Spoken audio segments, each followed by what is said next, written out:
أشهد أن لا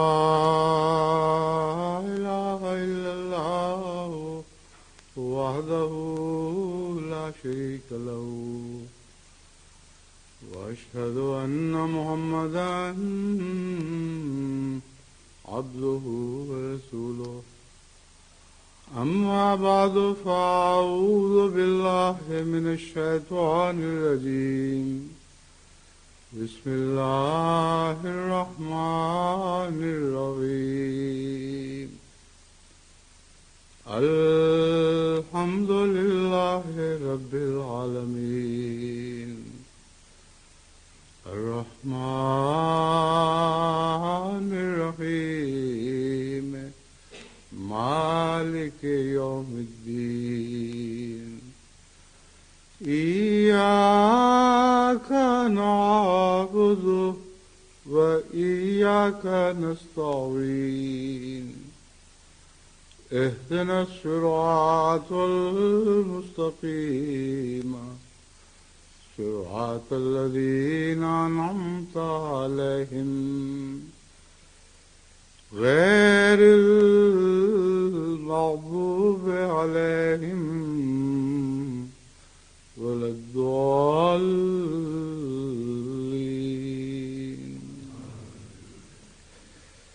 گزشتہ خطبے میں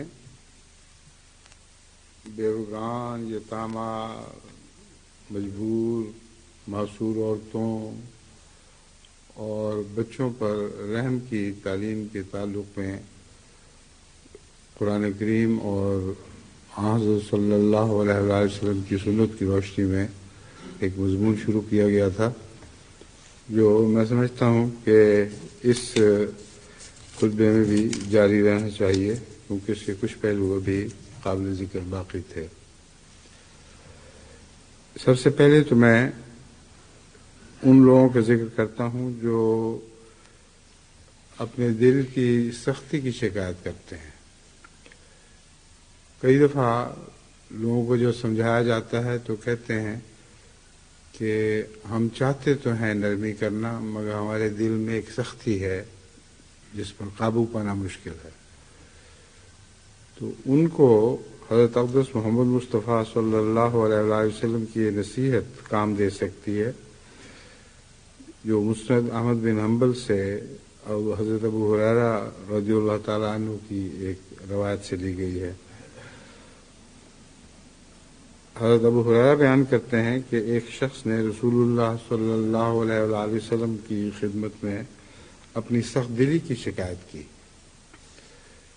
لیکن کوئی پہلو بھی ایسا باقی نہیں قیامت تک کے لیے جس پر حضور صلی اللہ علیہ وسلم نے روشنی نہ ڈالی ہو، اور کوئی مشکل ایسی نہیں جس کا حل تجویز نہ فرما دیا ہو، اور وہی حل بہترین ہے جو حضور صلی اللہ علیہ وسلم تجویز فرماتے ہیں۔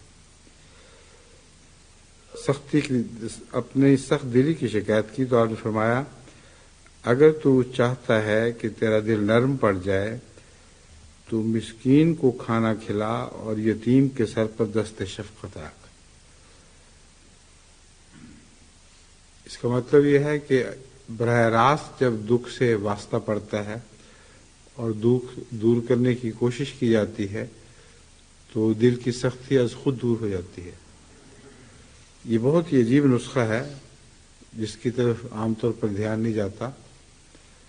گھر میں اگر کوئی اپنی عورتوں سے اور بچوں سے زیادتی کرتا ہو تو اس کے دل کی سختی کا علاج باہر کے یتیم اور باہر کے ضرورت مند کے سر پر دست شفقت کے ساتھ کیا جا سکتا ہے۔ اگر وہ باہر کسی یتیم کے سر پر ہاتھ رکھتا ہے، کسی کو مسکین کو کھانا کھلاتا ہے، تو اس سے از خود دل میں ایسے لوگوں کے لیے ہمدردی پیدا ہو جائے گی، اور اپنے گھر میں بھی جب کمزوروں سے وہ تعلق قائم کرے گا، یعنی گھر کے کمزوروں سے، تو ظاہر بات ہے کہ یہ تجربہ جو مسکین کو کھانا کھلا کر خوشی محسوس کرنے کا تجربہ ہے، اور یتیم کے سر پر ہاتھ رکھنے سے جو طبی طور پر دل میں ایک کشادگی پیدا ہوتی ہے، اس سے اس کی اندرونی اصلاح ہو جائے گی۔ یہ بہت گہرے نفسیاتی نقطے ہیں جو حضرت اقدس محمد مصطفیٰ صلی اللہ علیہ وآلہ وسلم کے سوا آپ کو دنیا کے کسی روحانی طبیب کے نسخوں میں نہیں ملیں گے۔ ایک اور روایت ہے جو حضرت معاویہ قشیری سے لی گئی ہے، یعنی سنن ابن داؤد سے لی گئی ہے۔ حضرت معاویہ قشیری کی روایت ہے، وہ کہتے ہیں کہ ایک دفعہ میں حضور اکرم صلی اللہ علیہ وآلہ وسلم کی خدمت میں حاضر ہوا اور عرض کیا کہ آپ ہماری عورتوں کے متعلق کیا فرماتے ہیں، کہ عورتوں سے ہمیں کیا سلوک کرنا چاہیے؟ فرمایا اس میں سے انہیں کھلاؤ جو تم کھاتے ہو، اور جو تم پہنتے ہو اسی جیسا انہیں بھی پہناؤ۔ یہ تو نہیں کہ گھر میں پھٹے پرانے کپڑے پہنے عورت پھرتی ہو اور چونکہ اس نے باہر نہیں جانا اس لیے پتہ بھی نہ لگے کسی کو کہ گھر میں کیا پہن رکھا ہے، اور باہر جب انسان پھرے تو سوٹڈ بوٹڈ اور جس طرح بھی سج دھج کی جا سکتا ہے ویسا جائے۔ فرمایا ویسا ہی پہناؤ، یعنی یہ مطلب نہیں کہ جو مردوں والے کپڑے پہناؤ، مطلب یہ ہے کہ اگر اچھے کپڑے پہنتے ہو تو گھر میں بھی عورتوں کو اچھے کپڑے پہناؤ اور انہیں نہ مارو اور برا بھلا بھی نہ کہو۔ عام طور پر لوگ جو قرآن کریم کی تعلیم میں بعض حالات میں مارنے کی اجازت کا ذکر ملتا ہے اس کا غلط استعمال کرتے ہیں اور ان کے ہاتھ کھل جاتے ہیں۔ فرمایا ان کو نہ مارو اور ان کو برا بھلا بھی نہ کہو اور غلطیاں نہ پکڑا کرو ان کی، کہ ہر وقت تلاش رہے کہ کوئی غلطی کرے تو بتاؤ کہ تم نے یہ غلطی کی ہے۔ حضرت عمر رضی اللہ تعالیٰ عنہ کے متعلق یہ روایت ملتی ہے اور اس کا تعلق ایک وسیع علاقے سے ہے۔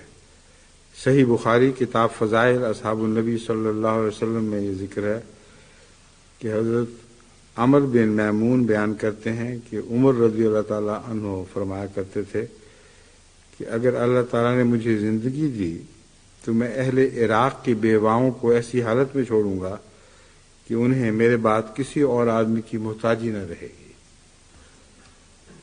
اب حضرت عمر رضی اللہ تعالیٰ عنہ کی جس ملک عراق پر نظر تھی اور جس کی بیواؤں اور یتیموں کے لیے آپ نے ایک ایسا نظام جاری فرمایا، آج وہی عراق ترس رہا ہے، ایک عمر کو ترس رہا ہے، اور یہ حال سب دنیا میں پھیلا پڑا ہے۔ بیواؤں اور یتیموں کا کوئی والی اور کوئی سہارا دینے والا باقی نہیں رہا۔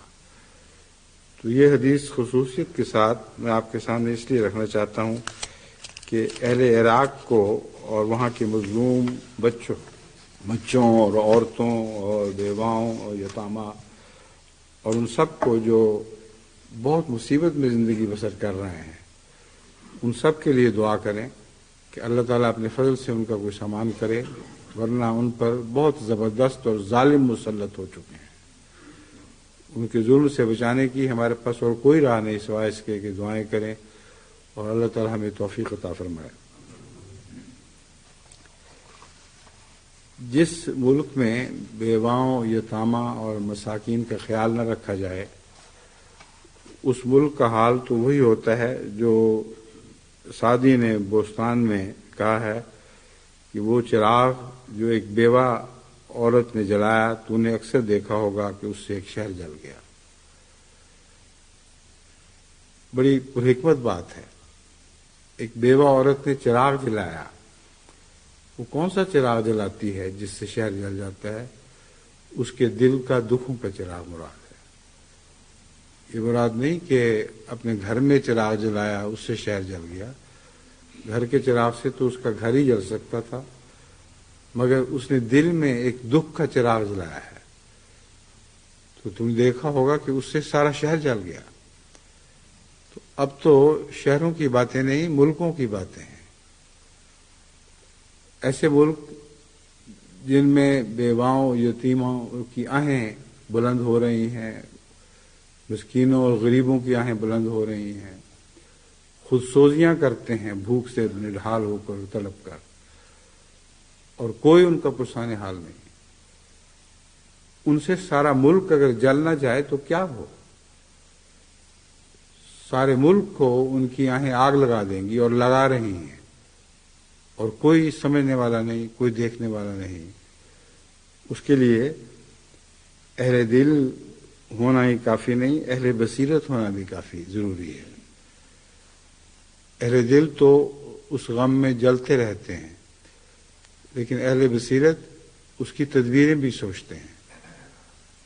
اور اسی پہلو سے جماعت احمدیہ کو میں نصیحت کرتا ہوں، ہمیشہ کرتا رہتا ہوں کہ اہل دل ہی نہ ہوں، اہل بصیرت بھی بنیں، اور اپنے ارد گرد کچھ ماحول کو تو روشن کریں، جس سے روشنی پا کر پھر آہستہ آہستہ وہ روشنی باقی جگہ پھیلنی شروع ہو جائے۔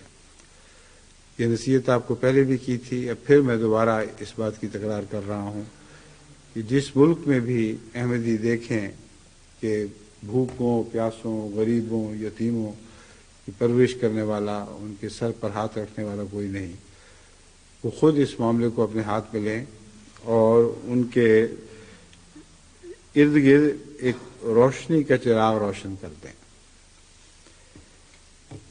بعض دفعہ اس کے نتیجے میں اگرچہ انسان کی توفیق تھوڑی بھی ہو، خدا تعالیٰ کے فضل سے نتائج بہت اچھے نکل آتے ہیں اور بڑے وسیع نتائج نکلتے ہیں۔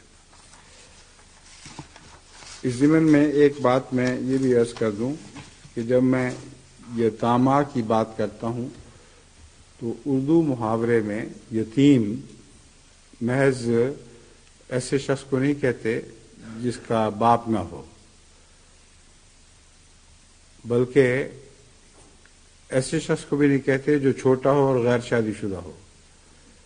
یتیم ایک اردو محاورہ ہے، اور اس محاورے کے پیش نظر بعض دفعہ شادی شدہ مرد کو بھی یتیم کہہ دیتے ہیں، اور بعض عورتیں ہیں جو شادی شدہ ہوں، بچوں والی ہوں، ان کو بھی یتیم سی عورت ہے بیچاری، تو بیوہ تو نہیں کہیں گے اس کو، لیکن یتیم کہہ دیا کرتے ہیں۔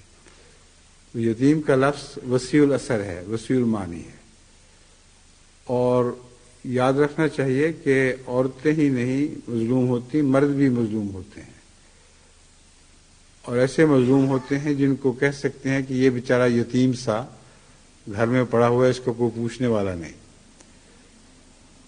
یتیمی ایک اندرونی کمزوری کا نام ہے دراصل، یعنی اردو میں جب لفظ یتیمی کا استعمال دیکھیں گے تو اندرونی طور پر ایک کمزوری ہے جس کے نتیجے میں یتم پیدا ہوتا ہے۔ تو مرد عورتوں پہ ظلم کرتے ہیں، اس میں کوئی شک نہیں، اور اس سلسلے میں خطبات دیتا رہتا ہوں، لیکن بعض مرد کہتے ہیں کہ ہمارا بھی تو ذکر کرو، ہم پر بھی تو ظلم ہوتا ہے، اور ایسے بیچارے لوگ ہیں جو واقعتاً گھر سے باہر زندگی زیادہ سے زیادہ کاٹتے ہیں، کیونکہ گھر جانا ان کے لیے مصیبت بن جاتا ہے۔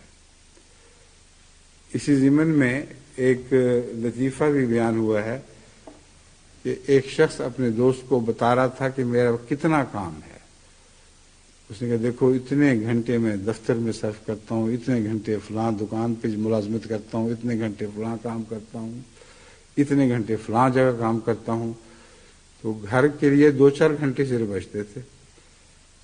تو اس نے بڑے تعجب سے کہا کہ تمہیں آرام کا کوئی وقت نہیں ملتا؟ اس نے کہا یہی تو آرام کا وقت، جو گھر سے باہر میں خرچ کرتا ہوں وقت، یہی تو میرے آرام کا وقت ہے، گھر تو ایک عذاب ہے۔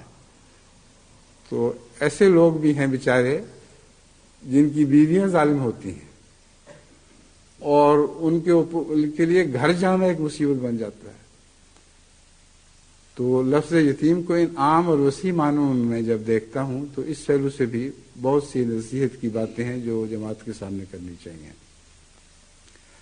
اول تو وہ مرد جن کا یہ حال ہو، ان کی آپ مدد براہ راست کچھ بھی نہیں کر سکتے۔ اس کی وجہ یہ ہے کہ ان کے اندر ایک دفعہ جب کمزوری پیدا ہو چکی ہو تو اس کا پھر کوئی علاج نہیں۔ ایسے مردوں کے اوپر بیویوں کو دھونس جمانے کے سوا اور کچھ دکھائی نہیں دیتا، اور ان کی اندرونی کمزوری ہے جس کا علاج ممکن نہیں ہے۔ شروع شادی میں تو ہو سکتا تھا، لیکن جب ایک لمبے عرصے تک ایک عورت کے سامنے مرد آنکھ نہیں اٹھا سکتا تو وہ آنکھیں پھر اٹھنے کے قابل ہی نہیں رہتی. ہمیشہ یہی حال رہتا ہے. اور اس ضمن میں ساری دنیا کا ادب بھرا ہوا ہے لطیفوں سے اور کہانیوں سے کہ ایسی عورتیں جو خامدوں پر دندناتی پھرتی ہیں، ان کے خامد بیچارے کیسی زندگی بسر کرتے ہیں. ہمارے اپنے تجربے میں بھی ایسے بہت سے احباب ہیں جن کا یہی حال ہے بیچاروں کا. لیکن میں آپ کو یقین دلاتا ہوں کہ اس میں عورت خوش کبھی نہیں رہتی. اس لیے یہ نصیحت میں خامدوں کو کرنے کی بجائے عورتوں کو کر رہا ہوں. خامد بیچارے تو بے اختیار ہیں، اب ان کے ہاتھ سے معاملہ نکل چکا ہے، آگے کچھ بھی نہیں کر سکتے سوائے یتیمی کے رونے کے، اور ان کے پلے کچھ نہیں رہا باقی. لیکن عورتوں کو خود اپنا خیال کرنا چاہیے. میں نے گہری نظر سے مطالعہ کیا ہے، ایسی عورتیں کبھی بھی خوش نہیں رہتی. نہ ان کی اولادیں خوش رہ سکتی ہیں، نہ ان کی اولادوں کی تربیت ہو سکتی ہے، کیونکہ خدا تعالیٰ نے مرد کو قوام بنایا ہے. جس بیچاری عورت کا مرد قوام نہ ہو وہ اندرونی غصے نکالتی ہے اس طرح، لیکن اس کی کچھ پیش نہیں جاتی. تو عورتوں کو چاہیے کہ ہوش کریں اور ایسے لوگوں کی عزت کریں، ان کے ساتھ عزت سے پیش آئیں، اپنے گھر کو ان کے لیے جنت بنائیں. اگر وہ اپنے گھر کو خامدوں کے لیے جنت بنائیں گی تو ان کے پاؤں تلے ان کے بچے بھی جنت حاصل کریں گے. اگر خامدوں کے لیے وہ اپنے گھروں کو جنت نہیں بنائیں گی تو ان کے پاؤں تلے سے بچوں کے لیے جہنم تو مل سکتی ہے، ان کو جنت نصیب نہیں ہو سکے گی. کیونکہ اکثر دیکھا گیا ہے کہ ایسی ماؤں کے بچے گستاخ ہو جاتے ہیں جن کی مائیں خاوند سے گستاخ ہوں. ان کے بچے صرف باپ سے گستاخ نہیں ہوتے بلکہ ماں سے بھی گستاخ ہو جایا کرتے ہیں. اس لیے یہ سوچ کر غور کے بعد میں نے یہی سمجھا ہے کہ ایسے خامدوں بیچاروں کو تو میں نصیحت نہیں کر سکتا، ان کا یتم تو اب موت ہی دور کر سکتی ہے، لیکن عورتوں کو نصیحت کرنی چاہیے اور ان کی اپنی بھلائی میں ہے یہ بات. دوسرا پہلو ایک خاص طور پر عورتوں کی طرف توجہ کا یہ ہے، اور وہ سارا جماعتی نظام سے تعلق رکھتا ہے کہ عورتوں کے سر پر ہاتھ رکھنے کا ایک مطلب یہ بھی ہے کہ اپنے نظام جماعت کو بیواؤں کی شادی کی طرف توجہ دینی چاہیے. ورنہ بعض دفعہ شفقت کے ہاتھ کی بجائے ظالم کا ہاتھ عورت کے سر پر چلا جاتا ہے. بیواؤں کے متعلق اسلامی فقہ کی روح سے ان کو اپنی ذات میں ایک آزادی حاصل ہوتی ہے، ان کا کوئی اور دوسرا ولی نہیں، وہ خود ہی اپنا ولی ہوتی ہیں. اور ایسے بھیڑیے بھی ہیں جو بھیڑوں پر ہاتھ رکھنے کی بجائے، جیسا کہ ظاہر ہے، وہ ہاتھ رکھنے کے بہانے ان کا خون چوس جاتے ہیں. تو قرآن کریم نے اس کا جو حل پیش کیا جو بیواؤں کے نکاح کے متعلق ہے، اور حضرت صلی اللہ علیہ وسلم نے اس پر بہت زور دیا ہے. آپ نے فرمایا کہ بیواؤں کے نکاح کرنے چاہیے اور بیواؤں کے نکاح کرایا کرو. لیکن اس راہ میں ہمارے ملک کا معاشرہ حائل ہوا ہے. بدقسمتی سے بیوہ کے متعلق خیال کیا جاتا ہے کہ وہ اگر بیٹھی رہے اپنے خاوند کے نام پر تو یہی اس کے لیے بہتر ہے. یہ ظلم ہے، اور یہ فضا ظلم ہے. جس فضا میں ایسی عورت دم لیتی ہے کہ اس کو وہ سمجھتی ہے کہ میرا بیٹھا رہنا میری عزت کی نشانی ہے. ہندوؤں میں جو جل جانے کی رسم تھی، ستی ہو جانے کی، وہ اسی وجہ سے جاری ہوئی ہے. اور مسلمانوں کو چاہیے کہ اسے نصیحت پکڑیں. وہ عورت جس کو یہ نظر آ رہا ہو کہ ساری زندگی میں نے دکھوں میں کاٹنی ہے اب، اور ایک خاوند کے نام پر، اس کی عزت کے نام پر میں نے انتہائی مظلومیت کی زندگی بسر کرنی ہے، وہ بعض دفعہ یہ پسند کرتی ہے، اور ہندو معاشرے میں تو بہت حد تک یہ پسند کرتی تھی کہ وہ زندہ جل جائے مگر ساری زندگی نہ جلتی رہے۔ بس مسلمانوں کو، جن کو ہندوؤں سے ایک قرب ہے، ان کے ہمسائیگی میں رہتے ہیں، کئی 100 سال سے اسی طرح زندگی بسر کر رہے ہیں، ان سے نصیحت پکڑنی چاہیے تھی، اور بیواؤں کی شادی کے متعلق ضرور توجہ کرنی چاہیے۔ حضرت اقدس مسیح موعود علیہ السلام کا ایک اقتباس میں پڑھ کے سناتا ہوں۔ فرماتے ہیں، اگر کسی عورت کا خاوند مر جائے تو گو وہ عورت جوان ہی ہو، دوسرا خاوند کرنا ایسا برا جانتی ہے جیسا کوئی بڑا بھاری گناہ ہوتا ہے، اور تمام عمر بیوہ اور ران رہ کر یہ خیال کرتی ہے کہ میں نے بڑے ثواب کا کام کیا ہے، اور پاک دامن بیوی ہو گئی ہوں، حالانکہ اس کے لیے بیوہ رہنا سخت گناہ کی بات ہے۔ بس جتنی بھی احمدیوں میں ایسی بیوائیں ہیں جن کی شادی ممکن ہے، بعض ایسی ہیں جن کی شادی ممکن نہیں ہوتی بعض وجوہ سے، وہ الگ مسئلہ ہے، اس کے متعلق بھی ممکن دوسرے راستے سوچے جا سکتے ہیں، لیکن حضرت مسیح موعود اسلام فرماتے ہیں اس کے لیے بیوہ رہنا سخت گناہ کی بات ہے، عورتوں کے لیے بیوہ ہونے کی حالت میں خاوند کر لینا نہایت ثواب کی بات ہے۔ ایسی عورت حقیقت میں بڑی نیک بخت اور ولی ہے۔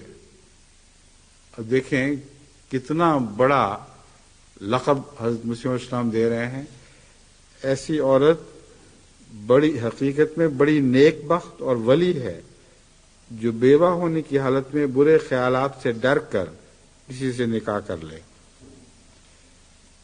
اور نابکار عورتوں کے لعن طعن سے نہ ڈرے۔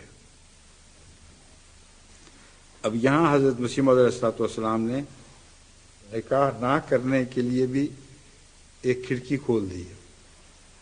حضرت مسیح موعود علیہ السلام کا کلام جو ہے وہ اس پہلو سے بہت ہی عارفانہ ہے، جس سلسلے میں نصیحت فرماتے ہیں اس کے ہر پہلو پر نظر رکھتے ہیں، اور کوئی نہ کوئی استثناء بھی بیچ میں رکھ دیتے ہیں۔ تو دیکھیں فرمایا، جو بیوہ ہونے کی حالت میں برے خیالات سے ڈر کر کسی سے نکاح کرے۔ بس بعض ایسی بیوہ عورتیں ہیں جن کی عمر شادی کی بھی گزر چکی ہوتی ہے اور برے خیال پیدا ہوتے ہی نہیں دل میں۔ اب وہ بیچاریاں یہ نہ سمجھیں کہ ہمارے اوپر بھی ایک قسم کا انذار ہے کہ اگر ہم شادی نہیں کریں گی تو اللہ تعالیٰ ہم سے ناراض ہوگا، وہ مستثنا ہیں۔ اور بعض ایسی پاک دامن عورتیں بھی مستثنا ہیں جو چھوٹی عمر میں بیوہ رہ جاتی ہیں، لیکن ان کا دل کلیتاً پاک رہتا ہے، اور اتنا پاک ہوتا ہے کہ کسی اور کی نظر ہی نہیں پڑتی ان کے اوپر، ان کی زندگی کا رہن سہن ہی مختلف ہو جاتا ہے۔ بس حضرت مسیح موعود علیہ السلام نے یہ جو شرط رکھ دی، بڑی نیک بخت اور ولی ہے جو بیوہ ہونے کی حالت میں برے خیالات سے ڈر کر کسی سے نکاح کر لے، برے خیالات سے ڈرے اور نابکار عورتوں کے لعن طعن سے نہ ڈرے۔ اب ایسی عورت کو جو تانے دیتی ہیں عورتیں، وہ نابکار ہیں، ان کو فاسق فاجر فرمایا گیا ہے۔ یہ عورت تو پاک دامن ہے، اس لیے نکاح کر رہی ہے، تو اس کی پاک دامنی کی راہ میں حائل ہو کر اس کو تانے دیتی ہو، تو گویا وہ نابکار نہیں، تم نابکار ہو۔ حضرت خلیفۃ المسیح اول رضی اللہ تعالیٰ عنہ نے اس تعلق میں قرآن کریم کے ایک آیت سے استنباط کرتے ہوئے بہت ہی لطیف نقطہ بیان فرمایا ہے۔ فرماتے ہیں، واللہ عزیز حکیم، چونکہ لوگ بیوہ کے نکاح کے بارے میں کہتے ہیں یہ ہماری عزت کے خلاف ہے، اس لیے فرمایا کہ میرا نام عزیز ہے، میں سب سے زیادہ عزت والا ہوں، میں یہ حکم دیتا ہوں بحیثیت عزت والے کے، عزیز ہونے کے، میں حکم دیتا ہوں کہ نکاح کرو۔ تو تمہاری اور کون سی عزت ہے جو اللہ سے بڑھ کر عزت ہے؟ جب تمام عزتوں کا مالک حکم دے رہا ہے تو عزت اسی میں ہے کہ اس کی اطاعت کی جائے۔ لوگ کہتے ہیں کہ بیوہ کا نکاح نامناسب ہے، اس لیے فرمایا ہم حکیم ہیں، عزیز کے ساتھ حکیم بھی فرما دیا کہ صاحب حکمت تو میں ہوں۔ یعنی اللہ تعالیٰ فرماتا ہے کہ نہ صرف میں عزت والا بلکہ صاحب حکمت ہوں، اور جن لوگوں نے اپنی طور پر کوئی حکمت سوچی ہوئی ہے کہ بیوہ کی نکاح حکمت کے خلاف ہے، بیوہ کا نکاح کرنا حکمت کے خلاف ہے، وہ جھوٹ بولتے ہیں۔ فرماتے ہیں اس لیے فرمایا ہم حکیم ہیں، ہر قسم کے حکم کو ہر قسم کی حکمت کو خوب سمجھتے ہیں، اس لیے یہ حکم دیا جو نامناسب نہیں۔ یہ زمینہ اخبار بدر قادیان 29 اپریل 1909 میں شائع ہوا۔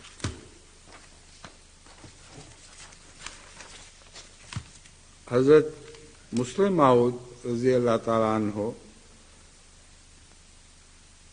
تفسیر کبیر جلد 6 245 میں لکھتے ہیں، قومی اخلاق کی درستی کے لیے بیوائیں قوم میں نہ رہنے دی جائیں۔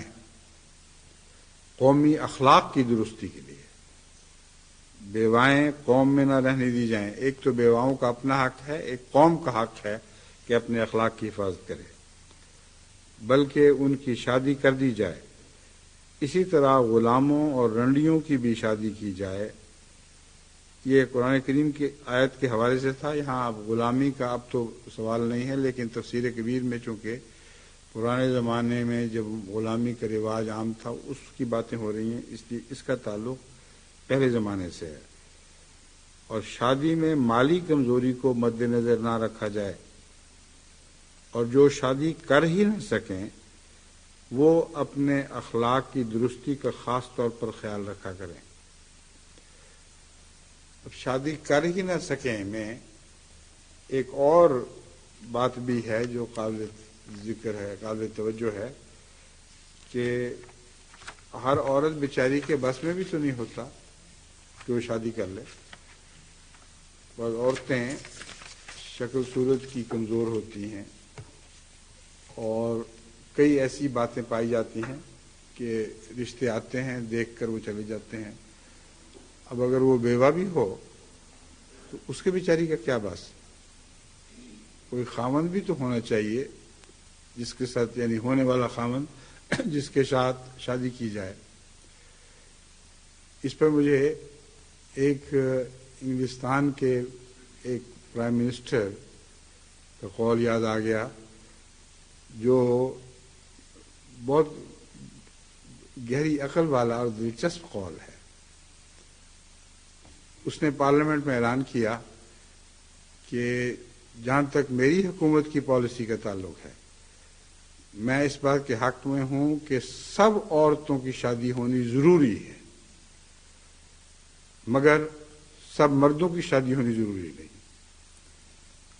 اب یہ جو لفظ اس نے کہہ دیا سب مردوں کی شادی ضروری نہیں، تو ظاہر بات ہے کہ عورتوں کی بھی نہیں ہو سکے گی۔ پھر اپنی طرف سے اس نے عورتوں کی حمایت میں اعلان کیا ہے کہ میری حکومت کی پالیسی دیکھو کیسی عمدہ ہے، میں چاہتا ہوں کہ ہر عورت کی شادی کروا دی جائے، لیکن مردوں پر میں حکم نہیں ڈال سکتا۔ وہ اگر شادی نہیں کریں گے تو عورتوں کی شادی کیسے ہو جائے گی؟ تو ایسی عورتیں بھی تو ہیں بیچاری جن کے اختیار میں نہیں ہے، وہ شادی کرنا چاہیں بھی تو شادی کر نہیں سکتی۔ تو ایسی عورتوں کے متعلق حضرت مسلم موعود فرماتے ہیں کہ وہ اپنے اخلاق کی درستی کا خاص طور پر خیال رکھا کریں۔ اب یہ ذمہ داری ان عورتوں پر آ جاتی ہے، اور اس میں بیوائیں ہی نہیں بلکہ کنواری عورتیں بھی جن کو انگریزی میں سپنسٹر کہتے ہیں، بڑی عمر کی ہوتی چلی جاتی ہیں اور شادی نہیں ہوتی، وہ بھی اس میں داخل ہیں۔ ان کا بھی یہ پھر ذاتی فرض بن جاتا ہے، معاشرہ بھی ان کی مدد کرے ان کی اخلاق کی حفاظت میں، اور ذاتی طور پر وہ خود بھی اپنا خاص طور پر خیال رکھتا ہے۔ بعض عورتیں ایسی ہیں جنہوں نے بچوں کی خاطر شادی نہیں کی،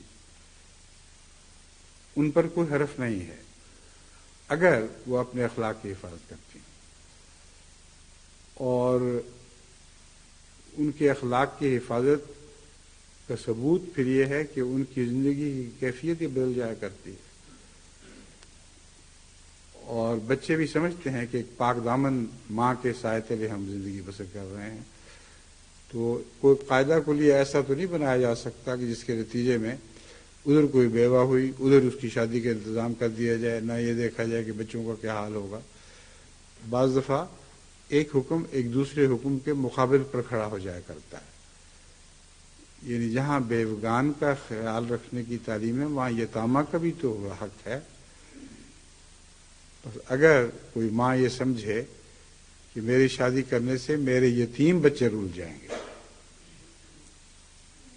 تو ایک شرعی عذر کے مقابل پر ایک اور شرعی عذر ہو جائے گا، اس لیے اس کو دین کا باغی نہیں قرار دیا جا سکتا، مگر شرط یہی ہے کہ وہ پھر اپنے اخلاق کی بطور خاص حفاظت کرے۔ اب میں آخر پر ایک ایسا ذکر کرنا چاہتا ہوں جو دعا کی خاطر بھی ہے، اور بتانا چاہتا ہوں کہ وہ کوششیں جو کسی نے قادیان میں کی تھیں وہ اب خدا تعالیٰ کے فضل سے بہت رنگ لا چکی ہیں، اور کتنے تھوڑی روپے کتنی محنت سے ایک شخص نے کام کیا تھا، اور آج خدا تعالیٰ کے فضل سے تمام دنیا میں اس کے صبر پھیلے پڑے ہیں۔ اور یہ دعا کی تحریک بھی ہے، اور یہ بتانا چاہتا ہوں کہ قادیان میں جو بنا ڈالی گئی تھی اس پر بہت بڑی بڑی عمارتیں تعمیر ہو چکی ہیں۔ خدا نے اس چھوٹی سی بنا کو ضائع نہیں فرمایا۔ میری مراد حضرت میر محمد اسحاق صاحب رضی اللہ تعالیٰ عنہ کے ذکر خیر سے ہے۔ آپ عاشق تھے اس بات کے کہ یتامہ کی خدمت کریں۔ لفظ یتیم کے ساتھ ان کا نام اس طرح منسلک ہو چکا ہے تاریخ میں کہ کبھی بھی الگ نہیں کیا جا سکتا۔ اس ضمن میں آپ کا جو کردار تھا میں اس کے اوپر کچھ ساری باتیں تو بیان نہیں کر سکتا، کچھ بہت سی ہیں جو میری اپنی آنکھوں دیکھی ہیں، مگر جو کچھ بھی تاریخ میں محفوظ ہے اس میں سے کچھ صفحے میں آپ کے سامنے رکھتا ہوں۔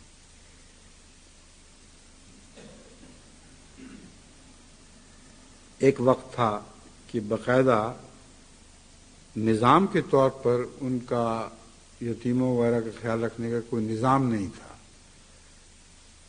مورخ نے یہ اس سے نتیجہ نکالا ہے کہ تسلی بخش انتظام نہیں تھا، مراد یہ ہونی چاہیے اصل میں کہ یتیموں کی خبر گیری تو جماعت ہر جگہ کر ہی رہی تھی، اپنے طور پر کر رہی تھی، مگر نظام جماعت کے طور پر کوئی ایسا تسلی بخش انتظام نہیں تھا۔ مثلا قادیان میں اگر یتامہ کا خیال رکھنے والے گھر موجود تھے تو بیرون قادیان بھی تو بہت سے ایسے یتامہ تھے جو ضرورت مند بھی تھے، اور وہ خود قادیان کے گھروں میں آ کر نہیں پل سکتے تھے۔ تو مراد یہ ہے کہ ایسا انتظام نہیں تھا جو جماعتی انتظام ہو اور محض قادیان کے ضرورت مندوں کو نہ دیکھے بلکہ ہندوستان بھر میں پھیلے ہوئے ضرورت مندوں کی ضرورتیں دیکھے۔ اس ضمن میں حضرت میر محمد اسحاق صاحب رضی اللہ تعالیٰ عنہ نے ایک بہت ہی اہم تاریخی کردار ادا کیا ہے۔ 1 مئی 1926 میں آپ نے دارالشیوخ کے نام سے ایک ادارہ قائم کیا، اور اس کا نام دارالیتامہ نہیں رکھا بلکہ دارالشیوخ رکھا، کیونکہ جیسا کہ میں نے بتایا ہے اردو محاورے میں یتیم اس شخص کو بھی کہتے ہیں جس کا پرسان حال کوئی نہ ہو، تو وہ بڈھے بھی اس میں رکھے جاتے تھے جن کا کوئی پرسان حال نہ ہو، ان کو اگر چھوڑ دیا جائے تو یتیموں کی طرح زندگی بسر کریں۔ تو دار شیوخ نام رکھا، اور اس میں غریب اور معذور بچے بلکہ بعض بوڑھے بھی کافی تعداد میں رہتے تھے، اور حضرت میر صاحب اپنی پرائیویٹ کوشش کے ذریعے ان کے اخراجات مہیا فرمایا کرتے تھے۔ اب یہ جو پرائیویٹ کوشش ہے، اس سلسلے میں وہ کوشش چونکہ حضرت خلیفۃ المسیح ثانی رضی اللہ تعالیٰ عنہ کی نظر میں تھی، اور آپ نے ایک خاموش تقریر کے ذریعے، جس کو تقریر زبان تقریر کہتے ہیں، یعنی بولے بغیر تائید کر دیں کسی بات کی، تو اس کو تقریری تائید کہا جاتا ہے۔ حضرت مسلم موعود نے چونکہ نظام جماعت کی طرف سے آپ کو پکڑا نہیں کہ تم کیوں ایسا کام شروع کر رہے ہو جس کی نظام اجازت نہیں دیتا، اس لیے حضرت میر صاحب نے بھی اس کا یہی نتیجہ نکالا، اور واقعتاً یہی نتیجہ نکلتا تھا کہ حضرت مسلم موعود خوش ہوئے اس بات سے کہ جماعت میں ایک ادارے کی بنا ڈالی جا رہی ہے جس نے آگے جا کر بڑی عمارت بن جانا ہے۔ حضرت میر صاحب سارے اخراجات اپنی پرائیویٹ کوشش سے پورے کیا کرتے تھے، یہاں تک کہ ان کو تعلیم بھی دلواتے تھے، جامعہ احمدیہ میں بھی داخل کرتے تھے، جو ہائی اسکول میں جانا چاہے اس کو ہائی اسکول میں داخل کروایا کرتے تھے۔ چنانچہ اس پہلو سے بہت سے بچے ہیں جو مدرسہ احمدیہ، جامعہ احمدیہ اور تعلیم الاسلام ہائی اسکول میں پڑھے، اور پھر اللہ تعالیٰ کے فضل سے آپ ان پر نظر کریں تو بعد میں خدا تعالیٰ نے ان کو بہت کچھ دیا، اتنے بڑے بڑے مقامات اور مراتب تک پہنچے ہیں، اور مالی لحاظ سے بھی ان کو ایسی کشائش نصیب ہوئی کہ بعد میں انہوں نے لکھوں کھا دوسرے یتیم بچوں پر خرچ کیا، اور دوسری بیواؤں وغیرہ پر خرچ کیا۔ اس سلسلے میں 2-3 واقعات میں آپ کے سامنے رکھتا ہوں۔ ایک حکیم عبداللطیف صاحب شاہد کا بیان ہے، وہ کہتے ہیں میری دارالشیوخ میں 3 سال تک بطور محتمم تقرری کے زمانے میں 20 طالب علم قادیان بغرض تعلیم آئے۔ جب خاکسار آپ کی خدمت میں، یعنی آپ رضی اللہ تعالیٰ عنہ حضرت میر صاحب کی خدمت میں ایسے کسی طالب علم یا غریب آدمی کو داخلے کے لیے پیش کرتا تو 3 سال کے لمبے عرصے میں مجھے یاد نہیں کہ آپ نے کسی ایک کے داخلے میں بھی کبھی لیت و لعل سے کام لیا ہو۔ جو عربی دان ہیں وہ اسے لیتا و لعلہ پڑھنے پر زور دیتے ہیں، اور اردو ڈکشنری میں لیت و لعل کہنا ہی کافی ہے۔ اردو ڈکشنریاں اسی کی تائید کرتی ہیں، جب اردو کلام میں بات کی جائے تو لیت و لعل کہنا چاہیے۔ بہرحال جو بھی ہے، یہ ضمنی سی بحث ہے۔ کہتے ہیں میں نے کبھی بھی نہیں دیکھا کہ آپ نے کبھی لیت و لعل سے کام لیا ہو۔ دارالشیوخ میں کسی فرد کے داخلے کے بعد آپ نے نہ صرف اس کی ضروریات کا پورا خیال رکھا بلکہ اس کو بیکار بھی نہیں رہنے دیتے تھے۔ اگر کوئی شخص طلب علم کی خواہش کرتا تو اسے ہائی اسکول یا مدرسہ احمدیہ میں داخل فرما دیتے۔ اگر کوئی درزی وغیرہ کا کام سیکھنا چاہے تو اسے وہاں پر انچارج درزی خانہ مرزا مہتاب بیگ صاحب کے سپرد کر دیا کرتے تھے۔ مرزا مہتاب بیگ صاحب کی اپنی دکان تھی درزی کی، تو انچارج نہیں کہنا چاہیے، مالک درزی خانہ جو مرزا مہتاب بیگ تھے، کیونکہ بہت نیک دل، بہت بزرگ انسان تھے، اس لیے حضرت میر صاحب انہی کے سپرد کر دیا کرتے تھے۔ ماہر بھی بہت تھے کہ وہ خود ان بچوں کا خیال رکھیں اور ان کو سکھائیں۔ اسی طرح ایک محرر تھے منشی محمد یاسین صاحب، جو نظارت ضیافت میں محرر ہوا کرتے تھے۔ قادیان کے پرانے لوگ ان کو اچھی طرح جانتے ہیں۔ وہ لکھتے ہیں کہ دارالشیوخ میں 175 کے قریب افراد کے کھانے کے لیے بڑی محنت کرنا پڑتی تھی، اور اس کا فنڈ بڑا کمزور تھا، کوئی جماعتی فنڈ نہیں تھا۔ ایک دفعہ قاضی نور محمد صاحب مرحوم ہیڈ کلرک نظارت ضیافت نے عرض کیا کہ اب دارالشیوخ میں 2000 قرض ہو گیا ہے، حضرت میر صاحب سے عرض کیا کہ اب اس کا کیا کریں؟ فرمایا کل عصر کے بعد ٹانگا لانا اور میرے ابرا چلنا. مجھے اس پہ درد اس لیے پیدا ہو رہا ہے کہ حضرت میر صاحب بہت بیمار تھے، اس وقت بخار کی حالت تھی، لیکن یتیموں کی خاطر آپ نے فرمایا اور ٹانگا لانا میرے ساتھ چلنا میں ایک یہ بھی حکمت ہے کہ بڑی تکلیف اٹھا کر آپ یتیموں کی ضرورتیں پوری کیا کرتے تھے. میری شوق کے لیے چندے کی تحریک کرنی ہے. دوسرے دن میں ٹانگا لایا، ہم دونوں سوار ہو گئے. حضرت شیخ یعقوب علی صاحب عرفانی کبیر مرحوم کے گھر کے پاس حضرت نواب محمد عبداللہ خان صاحب ملے. نواب عبداللہ خان صاحب بھی بڑے فیاض تھے اور ضرورت مندوں یتامہ وغیرہ کا بہت خیال رکھا کرتے تھے. اتفاق سے اللہ تعالیٰ کی شان کے پہلے ہی ان سے واسطہ ہوا. حضرت نواب صاحب نے حضرت میر صاحب سے مصافحہ کیا. نواب صاحب نے مصافحہ کے بعد فرمایا ماموں جان آپ کو بخار ہے. یہی وہ بیماری کی حالت ہے جس کا میں نے ذکر کیا تھا کہ بخار جب تک کسی نے مصافحہ نہیں کیا نہیں پتہ چلا. خود نہیں بتایا، اس کو بھی نہیں بتایا جس کو کہا تھا میرے ساتھ چلو. وہی خدا تعالیٰ نے ان کی اس نیکی سے پردہ اٹھانا تھا، اس لیے ایک ایسا شخص ملا جس نے اپنا گھر کا عزیز، اپنا گھر کا بڑا سمجھ کر آگے بڑھ کے مصافحہ کیا اور کہیں آپ کو تو بخار ہے. مان لگے ہاں کچھ بخار تو ہے مگر دار شیوخ پر کچھ قرضہ ہو گیا ہے اور اس کے لیے چندہ کرنے کو محلہ دار الرحمت جا رہا ہوں. انہوں نے نواب محمد عبداللہ خان صاحب نے جیب میں ہاتھ ڈال کر 50 روپے نکالے اور اسی وقت پیش کر دیے. مجھے فرمایا، یاسین صاحب کی روایت ہے، مجھے فرمایا کہ جیب میں رکھتے جاؤ. جب نواب صاحب کچھ آگے نکل گئے تو فرمایا بونی تو اچھی ہو گئی. بونی کہتے ہیں جو دکاندار دکان کھولتا ہے تو پہلا سودا جو ہوتا ہے اس کے اوپر اس کی نظر ہوتی ہے. یہ مشہور ہے کہ اگر پہلا سودا اچھا ہو جائے تو سارا دن اچھا گزر جاتا ہے.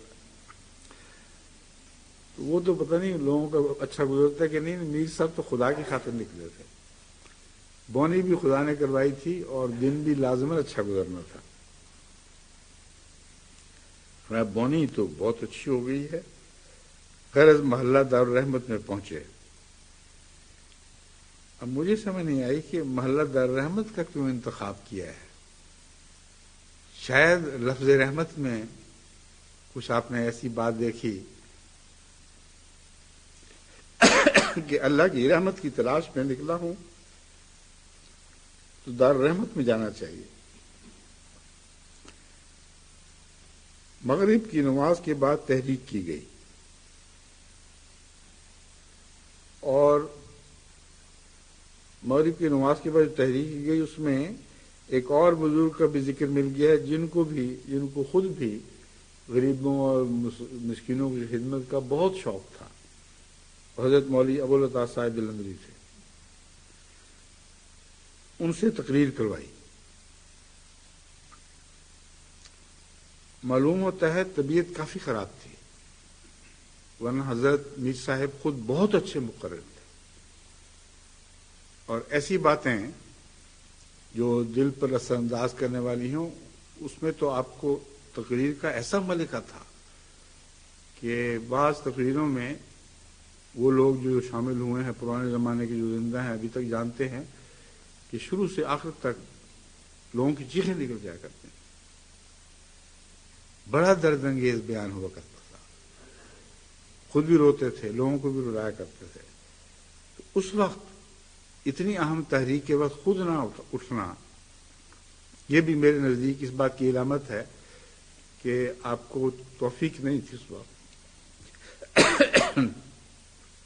بہرحال مولوی عبدالطاہر صاحب نے تقریر کی، اہل محلہ نے خوب چندہ دیا، غلہ بھی دیا.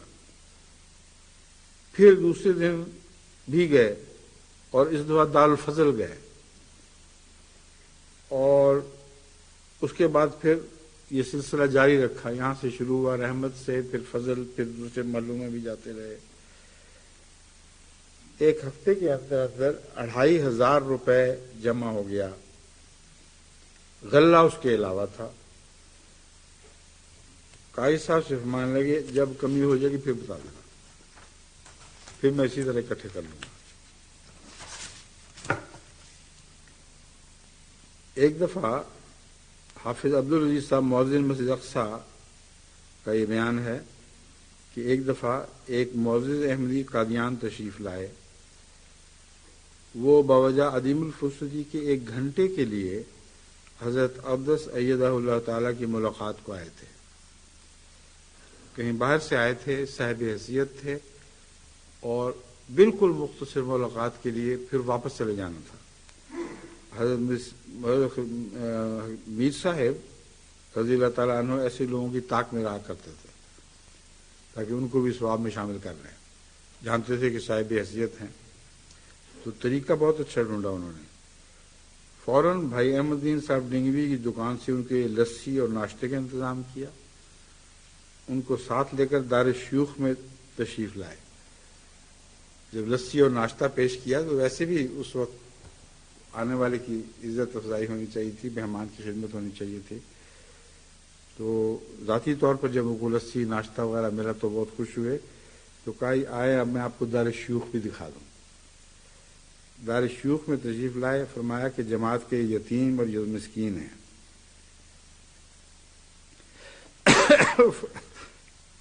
بہت پیاری پیاری بات کہی، یہ میرا باغ ہے، میں نے یہ باغ لگایا ہے، دیکھو خدا تعالیٰ نے اس باغ کو ساری دنیا میں پھیلا دیا. اس کثرت سے یہ باغ ملک ملک لگ رہے ہیں. میں آپ کو یہ سمجھانا چاہتا ہوں کہ اس زمانے میں نیکی اور خلوص اور تقویٰ نے جو بنیادیں ڈالی تھیں انہی پر یہ عمارتیں تعمیر ہو رہی ہیں. وہ بیج جو بوئے گئے تھے وہ اس وقت باغ کہلانے کے ابھی حقیقت میں مستحق نہیں تھے، کیونکہ تھوڑے سے چند پودے تھے. اب تو وہ عالمی باغ بن گئے، تمام جہان پر ان کا عرصہ محیط ہو چکا ہے.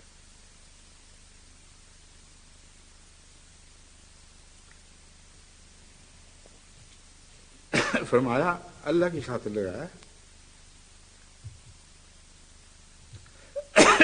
ہاں اللہ کی خاطر لگایا ہے، آپ بھی اس کی آبیاری میں حصہ لیں. وہ احمدی دوست چند منٹ میں آپ کی باتوں سے اس قدر متاثر ہوئے کہ 500 روپے کی رقم ان یتامہ کی اعانت کے لیے پیش کر دی. اب یہ جو 500 کی رقم ہے بظاہر دیکھنے میں اگرچہ اس وقت کے لحاظ سے بڑی تھی مگر پھر بھی کچھ نہیں. اب واقعہ یہ ہے کہ میں بعض ایسے یتامہ کو جو یہاں پلے تھے دار شیوخ میں ان کو ذاتی طور پر جانتا ہوں، جنہوں نے زندگی بھر 1 کروڑ روپے کے قریب دوسرے یتامہ اور ضرورت مندوں کے لیے خرچ کیے ہوں گے. تو براہ راست وہ پودے جو وہاں لگے تھے ان کا فیض بھی پھیلا ہے، ان کی جڑیں بھی پھیلی ہیں، ان کی شاخیں بھی پھیلی ہیں اور بڑے وسیع علاقوں پر محیط ہو گئی ہیں. اور وہ سارے احمدی جو اس زمانے میں غریبوں، مسکینوں، یتیموں کی خدمت پر معمور رہا کرتے تھے، اللہ کی خاطر ان کی دعاؤں، ان کی کوششوں کو دیکھو اللہ نے کیسا سن لیا. آج تمام عالم پر خدا تعالیٰ کے فضل سے حضرت مسیح موعود علیہ الصلوۃ والسلام کا یہ باغ لہلہا رہا ہے. حضرت مسیح موعود علیہ السلام جو فرماتے ہیں کھلے بہار آئی ہے اس وقت خزاں میں، کھلے ہیں پھول میرے بوستان میں. یہ وقت خزاں ہے. دیکھو دنیا میں ہر جگہ یتیموں، بیواؤں، بے سہاروں کو پوچھنے والا کوئی بھی نہیں. آج جیسے کہ میں نے بیان کیا پاکستان بھی جل رہا ہے، آج عراق بھی جل رہا ہے، آج بنگلہ دیش بھی جل رہا ہے۔ سیاستدان بڑی بڑی باتیں کرتے ہیں، بڑے بڑے وعدے دلاتے ہیں، اور ووٹ مانگنے کے لیے ہر قسم کی لالچ دیتے ہیں۔ ووٹ کھا جاتے ہیں اور ان کا پیٹ خالی رہتا ہے جن کے ووٹ کھا جاتے ہیں۔ بس سارا زمانہ محتاج ہے، سارا زمانہ فقیر ہو چکا ہے، اس کا کچھ علاج کرو۔ حضرت مسیح علیہ السلام فرماتے ہیں آنکھ کے پانی سے یارو کچھ کرو اس کا علاج، اور کچھ نہیں تو اس آگ کو تمہاری آنکھ کا پانی بجھا دے گا۔ دل میں درد پیدا کرو اور آنکھ کے پانی سے اس کا علاج کرو۔ کسی سعودی ہی نے ایک موقع پر یہ کہا کہ خشک سالی اور فاقہ کشی اور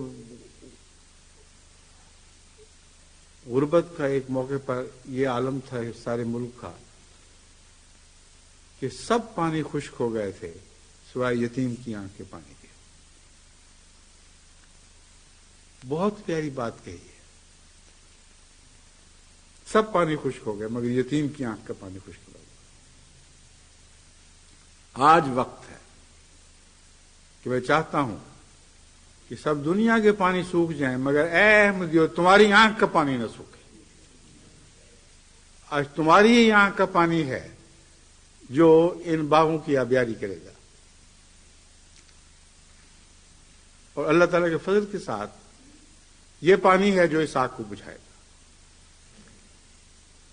بس میں امید رکھتا ہوں کہ خدا تعالیٰ جماعت کو یہ توفیق بخشے گا، بخش رہا ہے اور بھی بخشے گا اور بخشتا چلا جائے گا۔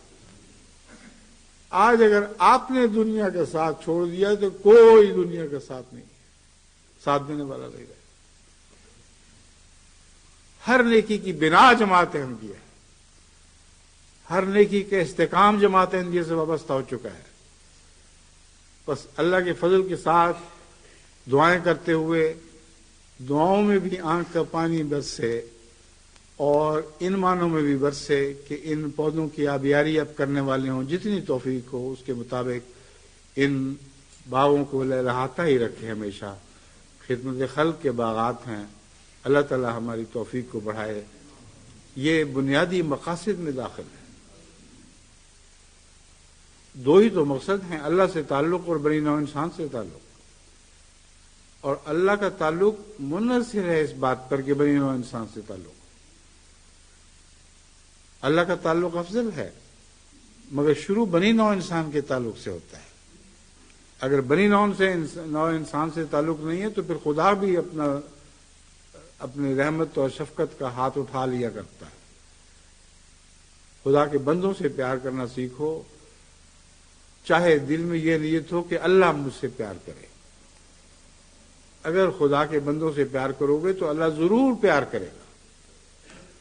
ابو ادم کی وہ کہانی جو سب دنیا میں مشہور ہوئی، یہاں تک کہ انگلستان میں اس پر بڑی بڑی نظمیں لکھی گئیں، وہ یہی تو بات کہتی ہے۔ ابو ادم ایک دفعہ حج کے دوران رات لیٹے ہوئے تھے، غنودگی کی حالت میں یہ کشف دیکھا کہ فرشتے ہاتھ میں کتاب لیے ہوئے کچھ لکھ رہے ہیں۔ انہوں نے عرض کیا، پوچھا کہ کیا لکھ رہے ہو؟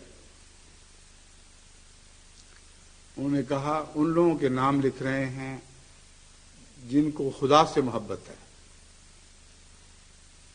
تو انہوں نے کہا میرا نام تلاش کرو، نام نہ نکلا۔ پھر دیکھا یہ دوسری کتاب، یہ کیا ہے؟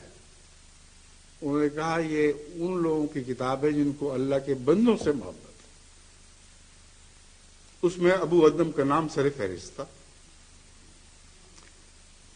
پھر دوسرے دن یا اسی کشف کی حالت کی بات ہے، پھر دیکھا کہ ایک اور کتاب اٹھائے پھر رہے، یہ کون سا رجسٹر ہے، اس میں کون لوگوں کے نام ہے؟ ان لوگوں کے نام ہیں جن سے اللہ محبت کرتا. دیکھا تو سب سے اوپر ابو غدر کا نام تھا،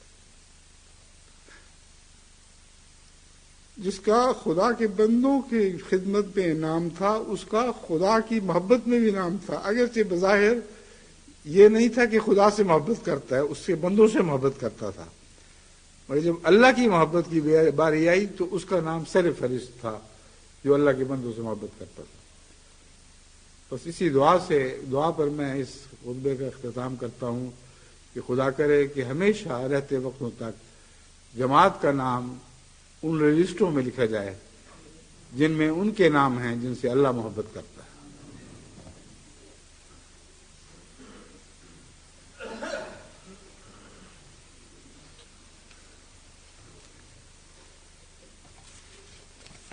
الحمد للہ نحمده ونستعینه ونستغفره ونؤمن به ونتوکل علیہ ونعوذ باللہ من شرور انفسنا ومن سیئات اعمالنا من یهده اللہ فلا مضل له ومن یضلل فلا هادی له ونشهد أن لا إله إلا الله وحده لا شريك له ونشهد أن محمدا عبده ورسوله. عباد الله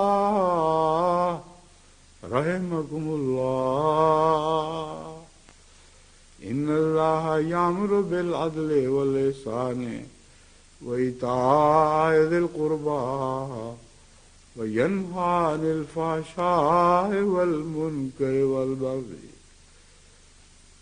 يعظكم لعلكم تذكرون يعظكم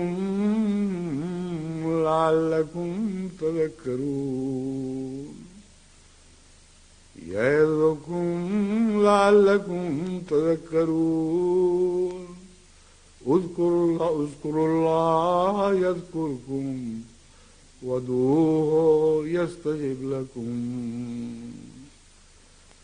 ولذكر الله أكبر.